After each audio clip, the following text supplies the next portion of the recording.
Buenas tardes, buenos días, buenas noches a los que nos estén viendo, a los que nos estén escuchando ahí cocinando, o en el carro, que nos tengan de fondo mientras están chambeando. Agradecerles como decía en producción, ¿no? Este kickoff de El Horizonte, esta segunda temporada que vamos a tratar de ampliar, ¿no? Nuestro horizonte de invitados, ser un poquito más diversos o ser mucho más diversos. Hoy empezamos con Hernán, platicar un poquito del contexto, ¿no? De cómo llegamos a sentarnos aquí en short y chanclas. Nos faltaron los chores nada más, unos más descalzos que con chanclas. Pero pues esta semana, este fin de semana, de primer fin de semana de febrero, tuvimos a bien que nos acompañaras aquí en La Paz para presentar tu libro. Y yo quería empezar un poquillo con... Este libro, Así es. Traición en Palacio, el negocio de la justicia en la 4T. Está en Grijalbo. Yo esperaba un foro más grande, creo que hubo buen foro, hubo un tiempo en el que estaba lleno. Muy pero buenas participaciones, sí, la verdad. sí. Pero me Buenos llegaron... comentarios, buenas reflexiones, buena mezcla de gente. ¿Cuál fue el comentario que más te gustó? ¿O que más te cautivó? Pues creo que el de la luz al final del túnel me gustó mucho. Porque sí me hizo pensar que pues tampoco, que también hay que indicar de pronto o ser capaces de vislumbrar salidas. Exacto. Y ahorita que estamos aquí hablando para Horizonte, frente a este bello horizonte, pues no podemos olvidarnos de que Horizonte es futuro, ¿no? Y a veces el También horizonte... no hay que ser de pronto tan pesimistas. Claro. O sí, pero también como que pensar en posibles salidas. Y sí es cierto, tú hiciste ese comentario y al final del libro dices, bueno, el libro me dejó un poco... Pues sí, porque el libro muestra cosas muy cabronas. Sí, algunas fuertes, duras. Algunas muy sórdidas, algunas que de pronto te dejan como desanimado. Desesperanzado Porque para es una mí. historia de la propia 4T, de cosas que pasaron en la 4T que no están bien, que de repente dices, puta, ¿no? Un poco creo que lo decías ayer, ¿no? Qué cabrón es la política, que al final todos los políticos terminan siendo un poco iguales a veces. Y tú decías, bueno, pero al final de tu libro me gustaría que hubieras dicho algo que me reanimara un poco, ¿no? Como de ver la luz al final del túnel. ¿Dónde está esa luz? ¿No? Ahorita estamos viendo esa luz, ese rayito de luz que nos queda. Que pues es de lo que de pronto te tienes que agarrar para poder seguir. Para que las cosas puedan seguir teniendo sentido. Porque si caemos en el pesimismo de que todo está de la chingada, pues ahí nos instalamos en ese pesimismo. Y de repente es tentador el pesimismo. Y ¿no? buscando ese rayo, ¿no? De esperanza, esa luz al final del túnel, ¿no? Tú nos respondías que una de ellas es participar, ¿no? O sea donde sea, ¿no? Militar, sea en el periodismo, sea en la sociedad activa, ¿no? Sí, es decir, no es que yo participe mucho, para ser sincero. Creo que debería participar mucho más. Ahora tampoco me gusta ser como Denise Dresser, ¿no? Que como que es analista política, está en el periodismo y al mismo tiempo quiere ser activista. Pues como que no, ¿no? O eres una cosa o eres otra. Pero en general, pues sí, creo que todos tendríamos que participar mucho más. Pero sobre todo, dejar de esperar que el sentido nos lo aporten los políticos. Como Claro. siempre estamos como esperando el liderazgo del político salvador, del que nos va a solucionar los problemas, esperanzados en elegir a un buen gobernante, que ese gobernante haga bien las cosas, y más bien, y un poco seguir a esa suerte de Mesías que nos indica el camino. Y más bien, lo que tendríamos que hacer es que los políticos sean nuestro instrumento. O sea, que la sociedad organizada sea capaz de imponer el sentido y que los políticos tengan que adoptar el sentido que nosotros les demos, que nosotros les indiquemos. Yo no sí, al revés, no dejar de esperar que ellos sean los que nos digan por dónde va la cosa. yo sí quisiera corregirte, que es atreverme, ¿no? La osadía yo creo que sí aportas y bastante, y entrando, ¿no? Ya en este tema, que es la forma en la que haces comunicación con postura política, ¿no? Que a veces es difícil encontrar alguien que esté definido ideológicamente y entender, ¿no? Que la objetividad, pues, bueno, desde mi particular formación, Ajá. pues no existe, ¿no? Cada quien filtra las cosas con su bagaje personal, como le ha ido en la feria, ¿no? Entonces, Pues sí. yo creo que el que se hace esa brújula, ¿no? Para muchos comunicadores, ahora que se viene este 2024, este proceso electoral, pues yo te preguntaría también, aparte de haberme atrevido, ¿no? Osado en corregirte que sí aportas bastante, y no es por hacer lisonja, ¿no? Hacer la barba, sino reconocer tu trayectoria, y en reconocer tu trayectoria está preguntarte, ¿no? ¿Por qué? Y esto surge, ¿no? Con varias amistades, con varios compañeros de aquí de La Paz, de diferentes partes del país. ¿Por qué hay tanta, pues no sé si filia de tu parte, de darle espacio a la derecha en tu comunicación, ¿no? Pues para mí son un objeto de estudio, la verdad. Y la verdad, hace tiempo tengo como la sensación de que estamos como divididos en dos bandos que no se escuchan entre sí, no se hablan.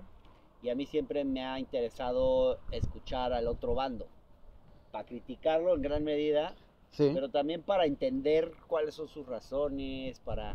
Yo creo que lo peor de pronto de lo que nos está pasando en este momento no es que estemos enfrentados y que tengamos posiciones tan antagónicas, sino que no nos escuchemos ya siquiera, o sea, que ya ni siquiera pensemos que vale la pena escuchar al que piensa diferente. Y yo sí creo que vale la pena. A mí me gusta como hablar con alguien que piensa diferente, escucharlo y ver qué tipo de razonamientos hace, cómo llega a ciertas conclusiones, y no cerrarme a esa discusión, a ese diálogo. Y bueno, en el camino de pronto me doy cuenta eh, que dicen, pues sí, de pronto muchas pendejadas y, y, y, que, y que tienen muchos prejuicios, pero me gusta también evidenciar eso. Entonces creo que lo hago por esas dos razones, te diría, porque también creo que es importante evidenciar cómo piensan y también porque es importante entender cómo piensan, las dos. Yo lo mencionaba ya de manera personal, porque en España hay unos tutoriales de comunicación política que hacen Podemos, y en una de ellas, una de las recomendaciones era como evita, ¿no? Difundir o hablar de posicionamientos radicales de derecha, porque es brindarles y visibilizar un espacio. Pero bueno, entiendo que te refieres a evitar la cultura de la cancelación, ¿no? Que tampoco aporta Claro. mucho al tejido social, ¿no? Que es lo que tú estás de manera también articulando, ¿no? Que es como no hablarnos, no escucharnos, pues No, es romper más todavía el tejido social. pero es a ver, una cosa es escuchar a la derecha y otra cosa es darle espacio a la extrema derecha. Y ahí sí creo que hay un tema que es delicado, porque la extrema derecha muchas veces lo que hace es emplear activamente, conscientemente, un discurso de odio, que está buscando estigmatizar, que está buscando pues todo lo que buscan. Y ahí sí creo que es una discusión interesante que yo no tengo todavía no tengo muy clara mi propia posición. ¿Qué hacer con esos discursos que abiertamente discriminan y llaman al odio? Bueno, ahí hay mucha discusión sobre eso, pero por ejemplo, yo creo que uno como periodista pues no le tiene que dar espacio a alguien que abiertamente llama a violentar a otra persona o a un grupo de personas. O sea, si estás hablando con alguien que dice hay que matar ¿A quién le vamos a partir su madre? judíos, Dicen por ahí. a quién le vamos a partir su madre, a cierto grupo social o así, pues yo creo que eso no hay que darle espacio. Pero bueno, si existe una expresión de ultraderecha en la sociedad, no sé, como por ejemplo los Verástegui, los Gilberto Lozanos, que son la extrema derecha en México, que en México no es muy fuerte, digamos, son los Mileis de México, que aquí todavía no son fuertes, en algún momento pueden Exacto. hacerse. Y a mí sí me parece que es de interés periodístico decir que esta gente existe y que esta gente tiene seguidores y hablar de quiénes son y cómo piensan y tratar de revisar cuál es su discurso. ¿Y qué no hacer como que no existen porque Claro. pues de todas maneras No negar la realidad. no negar la realidad porque el hecho de que tú no hables de ellos no significa que no van a existir. Y ahí sí me parece que pues yo sí he intentado, pues sí he entrevistado a Gilberto Lozano, he entrevistado a Verástegui, no porque nunca me ha aceptado una entrevista, pero bueno, sí les he dado espacio a este tipo de gente. Hay que cuidar cómo se hace, ¿no? Esa era mi pregunta, ¿no? O sea, ¿qué sí recomendaciones hay un hay? dilema ético de repente. ¿Qué recomendaciones hay para quienes quieran hacer comunicación política y buscar esos matices, por así decirlo, ¿no? De la derecha o la ultraderecha, ¿no? O sea, Pues mira, metódicamente cómo acercarse, cómo difundir esa información, cómo editar lo que vas a compartir de pues ellos, mira, de ellas. ahora que entrevisté a Pablo Iglesias en España en diciembre, que estuve allá, fui a visitar los estudios de Canal Red. De la base. Donde hace La Base, se llama Canal Red y ahí hace un programa que se llama La Base. Y le hice una entrevista y una de las cosas que me dijo, digo muy simple, pero me dijo, ¿qué hace uno si afuera, si hay un grupo de gente que dice que está lloviendo afuera? Bueno, ni modo que adentro, ¿no? Está lloviendo. Y hay otro grupo que dice que no está lloviendo. Él decía, bueno, hay periodistas que lo que hacen es contar que un grupo dice que está lloviendo y nada más. Y hay otros periodistas que dicen que otro grupo está lloviendo y nada más. Hay otros que dicen, hay unos que dicen que está lloviendo y hay otros que dicen que no está lloviendo. ¿Qué debe hacer un periodista? Pues mostrar las dos caras, ¿no? No, me dijo algo más. Ir a buscar la lluvia. Abrir la ventana, sacar la mano y ver si llueve. Ir a buscar la ¿no? lluvia, claro. Pues yo digo que con la extrema derecha pues habría que hacer algo parecido. Verificar. Verificar. Es la palabra. Porque ¿sabes qué pasa? La extrema derecha es muy dada a la fake news. Porque la fake news está hecha para inculcarte, para reforzarte ciertos prejuicios que tú ya traes. La extrema derecha es muy buena en eso. De hecho, hay algunos estudios en Europa, por ejemplo, que muestran cómo los partidos de extrema derecha difunden más fake news que los de izquierda o de extrema izquierda. O sea, su instrumento ya es su modus operandi. Es su modus operandi. Entonces, hay que desnudar eso, desmintiendo las cosas que dicen que no son ciertas. Ese es uno de las cosas que creo que hay que hacer con este tipo de posturas. Se vienen las elecciones de 2024 en unos meses, en unas semanas. Ajá. O sea, la caballada, ¿no? La cantidad de fake news, de infodemia que vamos a vivir, sí, va a estar muy cabrón, porque además ha evolucionado, ¿no? Con esto de la inteligencia artificial, el deepfake. ¿Y qué retos nos deja para quienes hacemos comunicación política ante eso? Y por parte de ambos bandos, porque ahí sí que la izquierda y la derecha caen en fake news. Y es tan fácil hoy, con tantos espacios, con tanta posibilidad de tener información, de acceso a la información por tantas vías, la gente ya no discrimina a veces por dónde le llega la información. A mí me he escuchado gente que me dice, yo leí en Facebook que ya está empezando la Tercera Guerra Mundial. Y yo, ¿cómo? ¿Pero dónde lo viste? O sea, no, en Facebook. ¿Pero dónde? O sea, Facebook no es una fuente. Facebook nomás es un instrumento que puede difundir cosas verdaderas o cosas falsas. Y la gente a veces ni se fija, bueno, pero es un link a cierta página que hay un montón de páginas apócrifas, inventadas, de medios, supuestos medios que no son, que no traen nada detrás, ¿no? O sea, es muy fácil inventar cosas. Bolsonaro, por ejemplo, en Brasil, llegó al poder en gran medida gracias a una estrategia de diseminación de fake news fuertísima. Mucho de esto a través de mensajes de WhatsApp, cadenas de WhatsApp. De hecho, el caso se judicializó y creo que llegó incluso a los tribunales. Platicaba con otro comunicador político de Jalisco, mencionaba que una de las estrategias dos de las estrategias que recomendaba estaban enfocadas en, uno, invitar a la ciudadanía a que ellos también formen parte activa de comunicar, ¿no? primero verificando, como mencionabas tú hace rato, verificando la fuente, verificando la información, constatando que afuera esté lloviendo o no lloviendo, y a partir de ahí disputar entre sus círculos más cercanos el comunicar, ¿no? O sea, todos tenemos un celular hoy en día, todos tenemos hoy acceso a las redes sociales. Habría que ser muy finos, ¿no? En esos procesos. Y segundo, decía eh, que a lo mejor vale la pena empezar a discutir, ¿no? Entre, pues, toda la red de periodistas, ¿no? Haya o no diferencias, ¿no? En Despertar Verificado MX. Pues sí, pues ya hay otros instrumentos de verificación, creo que, pero pues ojalá en esta elección haya nuevos instrumentos, nuevas iniciativas para verificar la información, porque sí creo que es súper importante y además que aparezcan rápido y en el momento correcto, porque muchas veces si la fake news no se desmiente Como inmediatamente, pólvora. bueno, yo creo que Corre. el presidente López Obrador ha sido muy efectivo en eso, en desmentir noticias falsas. La mañanera creo que le ha servido en gran medida para eso. Noticias falsas y a veces para simplemente dar otros puntos de vista o responder a la información que de pronto avasalla. O sea, la derecha tiene la capacidad de avasallar con información y yo creo que la mañanera ha sido muy efectiva en contrarrestar eso. ¿Qué esperamos en cuanto a comunicación en el siguiente sexenio?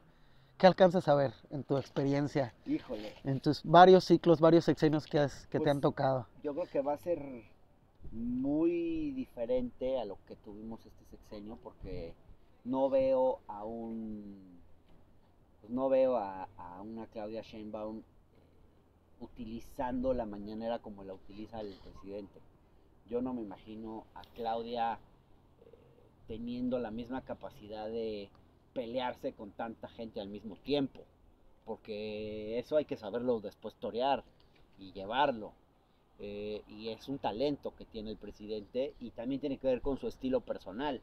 Yo no me imagino, por ejemplo, a Claudia Sheinbaum dando una conferencia mañanera de 2 horas y peleándose con 5 personas cada día, o instituciones, o líderes políticos, o lo que sea. Yo creo que eso de entrada me parece que va a ser muy diferente. Sí va a haber, puede ser que sí continúe la mañanera, pero yo creo que va a ser una cosa mucho más breve porque Claudia no tiene tanta labia, ni creo que es su estilo, ni su objetivo es hablar tanto. Yo creo que Claudia va a ser mucho más ejecutiva. Yo me imagino una mañanera de Claudia, pues como que con un Excel y un PowerPoint muy bien planeado lo que va a decir, 2 o 3, 4, 5, 6 preguntas y ya. Y al mismo tiempo, O a lo mejor un vocero, quizá vamos a tener un primer quizás vaya a haber vocero un vocero, quizás vaya a haber un que tenga vocero. una dinámica También creo similar a las que se mañaneras. le darían, me imagino yo, no se permitiría que cualquiera pues, se suba ahí a decir cualquier cosa durante el tiempo que quiera. Yo creo que ella va a usar su tiempo de una manera mucho más efectiva, mucho más ejecutiva. No va a permitir o sea, quien se ocupe de los medios, ¿no? No creo que permitan estos rollos larguísimos que se echan los periodistas. Me parece que toda esa parte creo que va a cambiar mucho. Oye, y Y quizás la hagan hasta un día, una vez a la semana o alguna cosa así. claro, Yo siento que anunciarían alguna cosa distinta.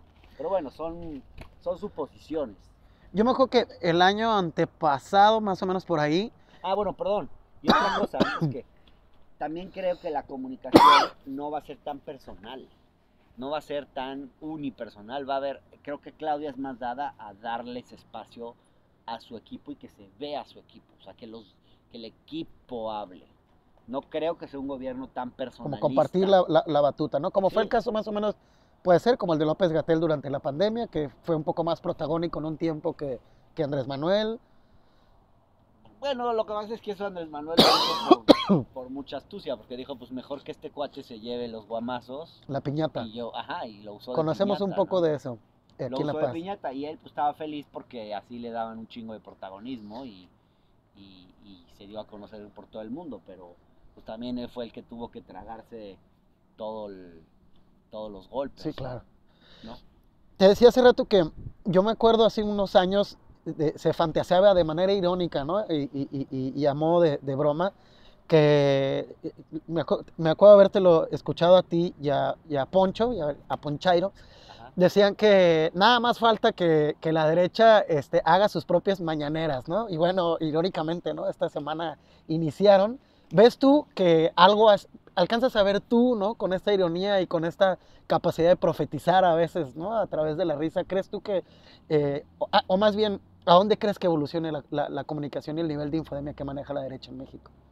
No sé, la verdad, hacia dónde vayan a ir, pero bueno, interesante ver que Xochitl termina, pues, que la oposición termina queriendo ser como López Obrador o copiando a López Obrador, y esto Hasta la pues habla de tipografía de un letra, triunfo cultural, ¿no? Que al final hay cosas que, cambios que hemos vivido en estos años que yo creo que ya llegaron para quedarse. No me imagino yo que llegue un nuevo presidente y quiera volver a comprar un avión presidencial como el que había, o no sé, hay cosas que creo que ya cambiaron eh, para siempre. Y una de esas sí siento que es la comunicación. O sea, sí va a haber la necesidad de tener una comunicación mucho más abierta, mucho más constante. No sé si en el mismo formato de este presidente, pero sí, sí, digamos, sí creo que AMLO llegó a revolucionar la manera de hacer comunicación y creo que eso eh, en muy buena medida ya no tiene marcha atrás. O sea, yo no me imagino que ahora llegue alguien a gobernar este país y no responda nunca a preguntas de los reporteros y no, sería imposible. Incluso si Claudia dijera, ya no quiero hacer la conferencia de prensa todos los días de 2 horas, algún otro esquema, como decía hace un momento, tendría que implementar. Y en el remotísimo caso de que Xochitl fuera la presidenta, también, también tendría que estar saliendo a dar conferencias de prensa o hablar con los periodistas. O sea, no me imagino que eso como el sexenio de pudiera. Peña, ¿no? Que creo que dio nada más 2 entrevistas. Sí. Fin. Yo creo que eso ya no va a volver a pasar en México. No me lo imagino, pues, que pudiera volver a pasar. ¿Cuál es la deuda con la comunicación de este sexenio? ¿Qué crees que La deuda con la comunidad. con la comunicación política? ¿Qué deuda hay? ¿Qué queda para trabajar el siguiente Uf, sexenio? muchas. Yo creo que hace falta escuchar más a la gente, ¿no? O sea, al final lo que tienes en la mañanera son gestores muchas veces, ¿no? Gente que a veces son periodistas y a veces son gestores, van a hacer gestiones a favor de alguien que les paga por ir a hacer una pregunta a la mañanera. Y hay mucha gente que tendría que ser escuchada y no necesariamente pues es escuchada por. Será una responsabilidad más Tienes que de... lograr llegar ahí, ¿no? Pero bueno, sí se escucha más, o sea, sí hay más escucha, pero yo creo que tendría que haber eso mucho más. A mí me gustaría, por ejemplo, que ahora que vienen las campañas políticas, me gustaría que los partidos y los candidatos escuchen mucho más. O sea, yo creo que hay cosas en las campañas que ya son muy anacrónicas. Por ejemplo, los actos masivos. Hoy, en la era de las comunicaciones, en la era digital, esta idea de que el político fuerte es el que llena una plaza con 5,000, 10,000 personas y que eso es demostrar fuerza, me parece una cosa muy obsoleta.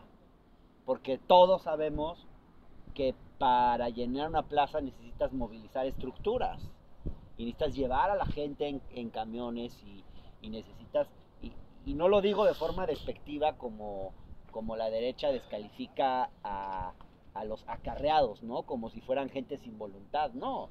Puede ser que muchas de estas personas quieran ir y tengan la voluntad de ir, pero de cualquier manera, el hecho de tenerlas que trasladar, eh, pagar todo lo que implica el gasto de movilizar a la gente para que estén horas esperando a que llegue Claudia Sheinbaum o a que llegue Xochitl Gálvez o a que llegue no sé quién para escuchar un discurso de 40 minutos y luego despedirse y chao, me parece que es una forma de comunicación muy vieja y una forma de hacer política también muy vieja. A mí me gustaría que hubiera mucho más ejercicios de escucha.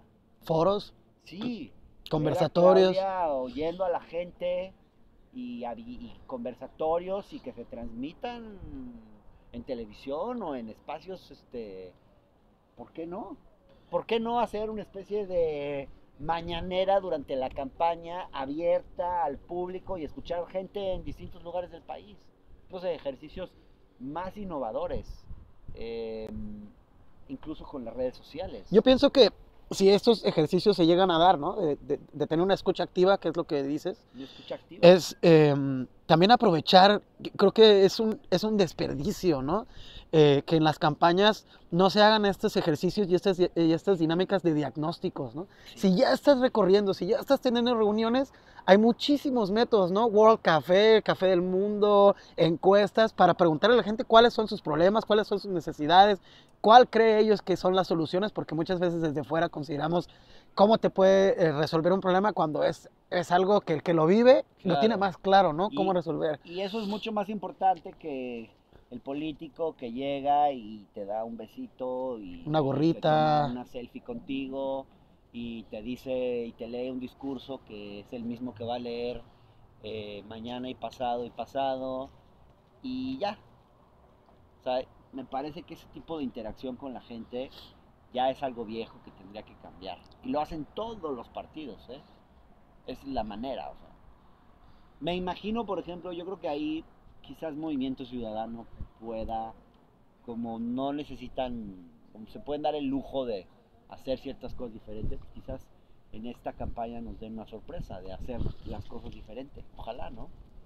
Sería chido y pienso yo que, eh, o más bien me preguntaba, ¿no? Y quería verbalizar, ¿dónde va a estar Hernán Gómez en estas elecciones? ¿Qué va a estar haciendo? ¿Dónde vas a estar? Este, ¿Qué planes tienes? Si pues se en lo puede mismo, adelantar. en lo mismo.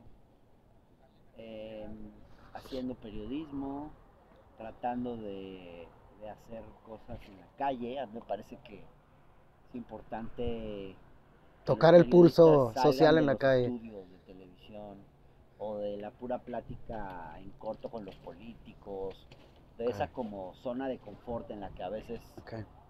estamos los periodistas, que es mucho gravitando en torno al poder y poco gravitando en torno a la sociedad. Yo creo que tenemos que estar más cerca de la sociedad que del poder. Y es muy tentador acercarse al poder y no a la sociedad.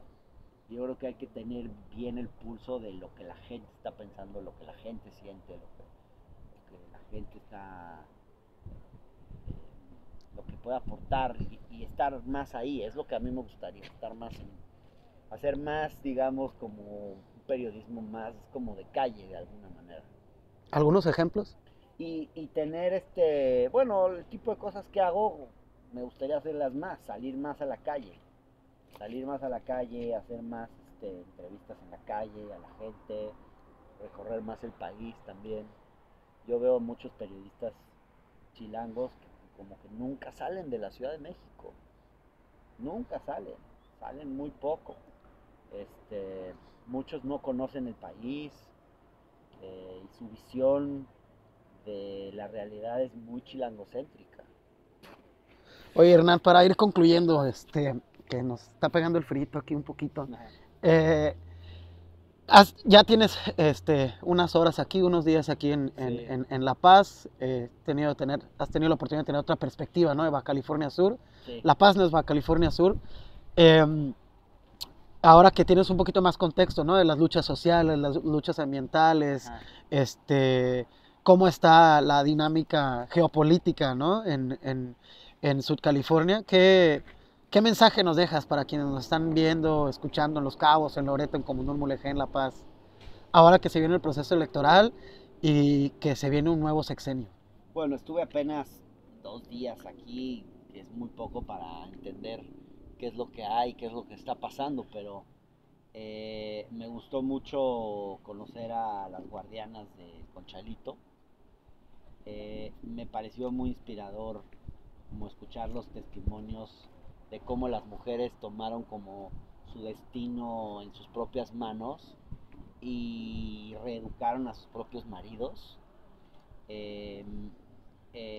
Cómo lograron, por ejemplo, recuperar, encabezar una lucha a favor de un territorio que estaba en pésimas condiciones, que era un basural, y recuperarlo para beneficio pues, de la comunidad y de la actividad pesquera y todo eso.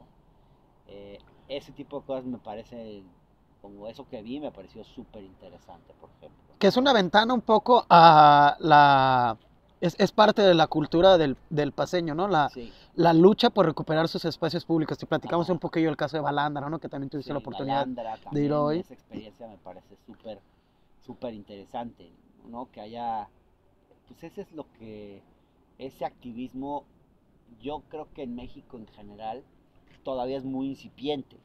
O sea, cada vez hay más, pero como que son cosas aquí y allá, pero como que me gustaría ver mucho más de eso, aquí y en todo el país. Más luchas en defensa del territorio, más luchas en defensa del medio ambiente, más movimientos feministas. Yo creo que una sociedad con más capacidad de movilización y de acción colectiva es una sociedad pues, más madura políticamente, y eso tiene mucho que ver con la democracia, con vivir en un país más democrático.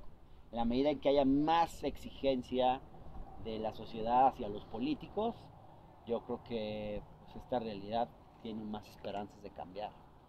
Si le dejamos las cosas a los políticos, pues los políticos son políticos, van a actuar siempre como políticos, a favor de sus propios intereses. Claro, su propia agenda. Yo diría que algunos políticos son menos peores que otros, pero en el fondo siempre hay que desconfiar un poco de los políticos, hasta del presidente López Obrador. Hernán Gómez. Hay que darle un cheque en blanco. Claro, ¿no? Claro. Hernán Gómez Bruera, gracias por el tiempecito de acompañarnos por acá. Para quienes no te conocen, ¿cómo te podemos encontrar en tus redes sociales? Pues estoy en el canal de Hernán, que es en YouTube, ahí se pueden inscribir, seguirme. Twitter, Facebook, Instagram. Twitter, @Hernán Gómez B de bueno. En Instagram estoy como, creo que Hernán F de Francisco Gómez B de bueno. Creo que esa es mi cuenta de Instagram. Okay. Me pueden leer en el Universal, escribo los domingos, a veces algunos miércoles también escribo en el Universal, un miércoles sí y un miércoles no. Estoy en MBS también, una estación de radio en la Ciudad de México que también se puede ver por YouTube, la pueden seguir. Canal... en mis redes lo suelo subir, y también en el canal de YouTube de Luis Cárdenas. El Octágono, ¿sigues todavía por ahí? Divertido. Ahorita no estoy en el Octágono. Okay. No sé bien qué va a pasar con lo del Octágono. Y la visita incómoda del canal del que Congreso. Se transmite en el canal del Congreso, pero que también lo subo en mis redes. Que pues ahí hago muchos reportajes, y ahorita estoy haciendo justo una serie sobre cosas interesantes que hace la sociedad civil en México. Me parece como interesante documentar esa parte, ¿no? ¿Qué hacen las organizaciones? Porque creo que este gobierno, equivocadamente, este presidente como que tiende de repente como a desdeñar la importancia que tiene la sociedad civil, o sobre todo a descalificar, a generalizar, porque sí hay un sector de la sociedad civil que es como la sociedad civil fifí, pero creo que hay otra sociedad civil que está genuinamente interesada y cercana al pueblo y además y a incluso los intereses de la gente más fregada. Incluso simpatizantes, lo decía ayer Lorela, ¿no? Incluso no militantes, pero simpatizantes con el Movimiento de Regeneración Nacional, o incluso obradoristas, ¿no? Claro, que no necesariamente muchos vienen de ahí. Exacto. Entonces yo creo que esa parte a mí me parece que hay que revalorizarla mucho más, la parte de la sociedad. Y recomendarnos tus otros tomos. Bueno, tengo este libro, Tradición en Palacio, que se llama Claves para descifrar el rompecabezas, la 4T, Claves para descifrar el rompecabezas, que es un libro colectivo que escribimos con varios. El empresariado inconsciente, que es un estudio que hice sobre cómo piensan los empresarios en México y en otros países de Centroamérica. Y pues eso. Muchas gracias. Muchas gracias a ti, Muchas gracias a todos ahí por escucharnos, por vernos. Ayúdenos a dejar su comentario ahí para activar el algoritmo y a compartir este programita. Hasta la próxima.